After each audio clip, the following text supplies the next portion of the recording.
Bem-vindos a mais um vídeo. Meu nome é Alan Void e hoje vamos falar aí sobre as 5 dimensões do teste, dos testes, do design de teste. Esse aí é um conceito, né? É um material aí que foi lançado em 2004, então realmente aí já faz bastante tempo.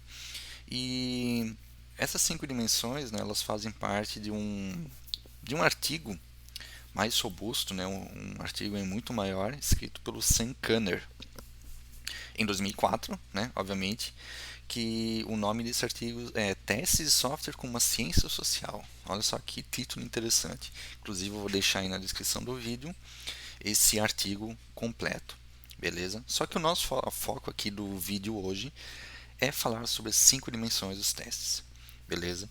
Que, segundo ele, segundo o Sam Kanner, todos os testes, eles obrigatoriamente possuem essas 5 dimensões, beleza? E a gente vai explorar, falar um pouquinho aí sobre cada uma delas, beleza?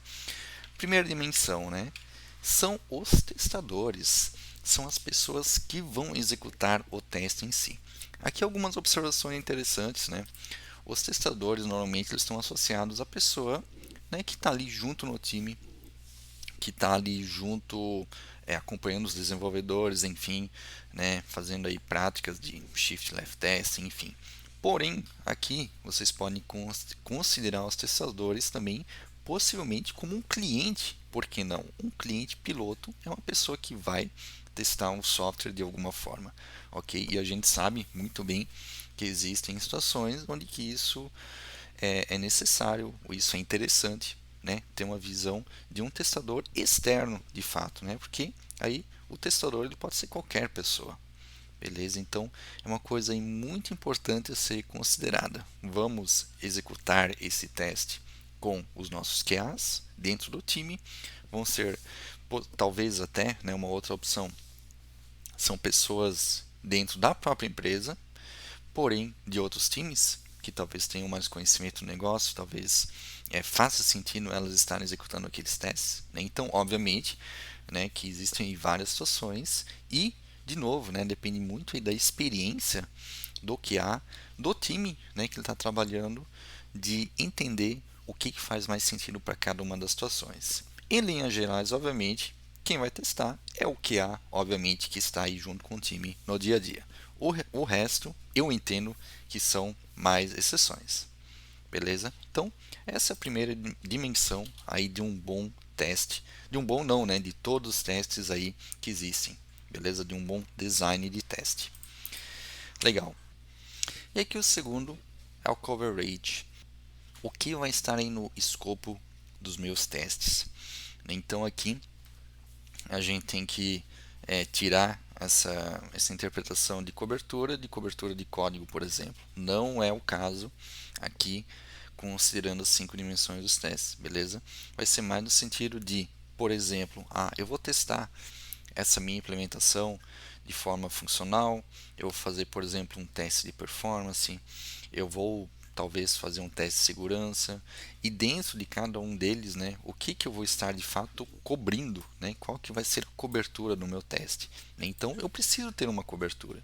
Normalmente está muito associado àquela questão, né, eu não consigo testar tudo, né, eu vou priorizar algumas coisas, vou priorizar determinados tipos de testes, vou priorizar determinadas funcionalidades dentro de cada tipo de teste também.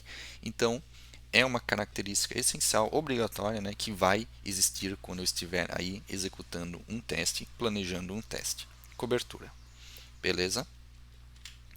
Terceiro, né, são as activities, as atividades, activities.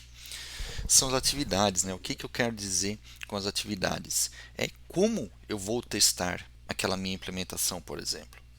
Pode ser, por exemplo, através de um teste exploratório, né? Eu vou testar através de uma forma exploratória, eu vou testar talvez com um teste automatizado. Eu talvez tenha um caso de teste montado e eu vou executar esse meu caso de teste. Eu posso ter talvez aí um checklist para ser executado. Então aí existem várias formas, né, de como eu vou executar meu teste. Beleza? Então aí o como, ok? A gente entra um pouquinho mais em detalhes, né? E isso normalmente aí poderia estar escrito em um plano de teste, por exemplo, quando fizer sentido, beleza? Então, de novo, uma dimensão obrigatória, né? Que é uma coisa que vai existir quando estiver aí executando um teste, beleza? Penúltima, né? Evolution, evolução. Qual que é a ideia?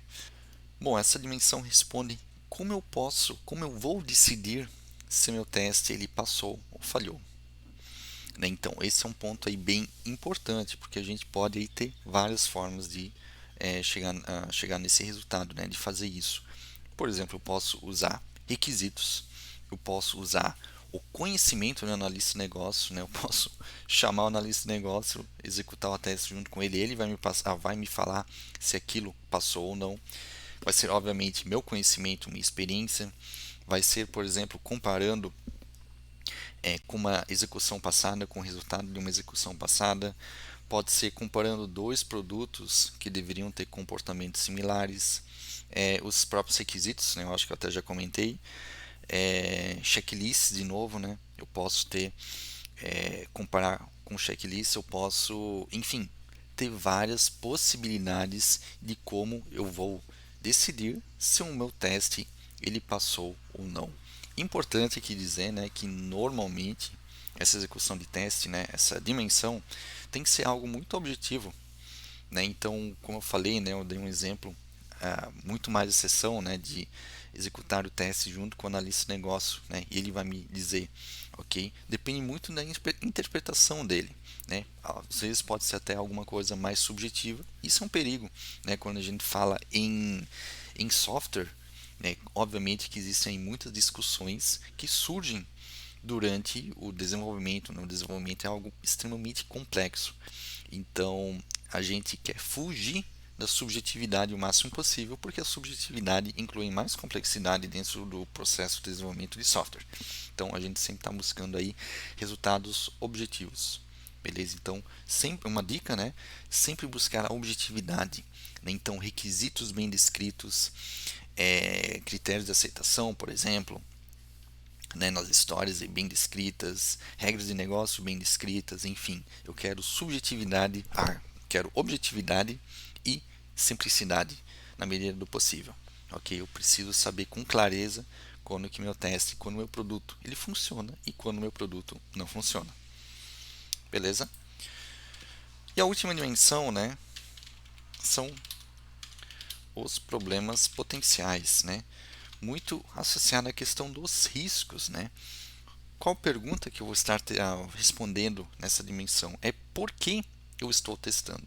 Por quê? Podem existir aí várias respostas para isso, né? Eu quero garantir que meu sistema esteja funcionando, eu quero garantir que meu sistema esteja livre de riscos, de determinados riscos, né? Vocês veem que pode parecer a mesma coisa, mas tem um contexto diferente, né? Eu posso estar testando porque eu quero que meu produto ele esteja correspondendo a todos os meus requisitos. Por exemplo, eu quero testar o meu produto porque eu quero saber como está a qualidade dele, porque eu quero liberar ele, né? Eu quero fazer uma release desse produto, porque eu quero incluir, quero colocar esse produto num cliente piloto, por exemplo. Então existem vários porquês, né? E muito importante, né? Eu estou justamente testando, por exemplo, colocar num cliente piloto, porque eu quero evitar potenciais problemas naquele cliente, né? Então eu testo para evitar problemas, dependendo do objetivo que eu quero para o meu teste, para o meu produto. Beleza? Então, essas são as 5 dimensões dos testes, né? Eu vou deixar aqui na descrição do vídeo o, o artigo completo dessas 5 dimensões de testes. É uma leitura aí bem interessante, né? Então, uma leitura até antiga, entre aspas, né? A gente está falando de 2004, mas são coisas aí muito atuais e que, com tanta coisa aí que surge atualmente, a gente acaba às vezes esquecendo algumas coisas mais básicas, que é uma coisa que eu defendo muito, né? O back to basics, né? Voltar ao básico muitas vezes quando a gente fala aí conceitos de testes. Beleza? Então, é isso. Espero que tenham gostado do vídeo. e até o próximo vídeo.